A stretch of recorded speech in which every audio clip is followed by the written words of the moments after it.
Hi అండి, నమస్తే. Welcome to my channel. ఈ వీడియోలో పాలకూరతో జొన్న రొట్టె ఏ విధంగా చేయాలో చూపిస్తానండి. ముందుగా ఒక బౌల్ తీసుకొని 1 కప్పు జొన్న పిండి, తరిగిన ఉల్లిపాయలు, తరిగిన పాలకూర, ఆ తర్వాత తరిగిన కొత్తిమీర, ఆ తర్వాత తరిగిన వెల్లుల్లి రెబ్బలు, చిన్నగా తరుక్కున్న వెల్లుల్లి రెబ్బలు, కొద్దిగా జీలకర్ర, కారం తగ్గట్టు పచ్చిమిర్చి పేస్ట్,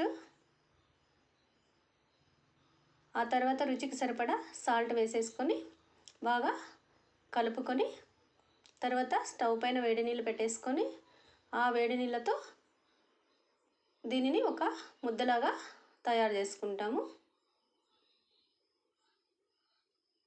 ఆ విధంగా ముద్దలాగా తయారు చేసుకుంటాము. ఆ తర్వాత తడిబట్ట తీసేసుకొని ఆ తడిబట్టి పైన ఈ రొట్టె అనేది చేస్తాము. ముందుగా చేతికి నూనె పట్టించుకొని ఒక ముద్ద తీసేసుకొని ఆ పిండి ముద్దని ఒక రొట్టెలాగా తయారు చేసేసుకొని ఆ విధంగా చేత్తో అనేది వేసేస్తాము. పెనం పైన నూనె పట్టించేసి తర్వాత ఆ రొట్టెను అనేది పెనం పైన వేసేసి 2 వైపులా నూనె పట్టించి కాల్చుకుంటే జొన్న రొట్టె అనేది తయారవుతుంది. ఇక్కడ సబ్స్క్రైబ్ చేయడం మర్చిపోద్దండి.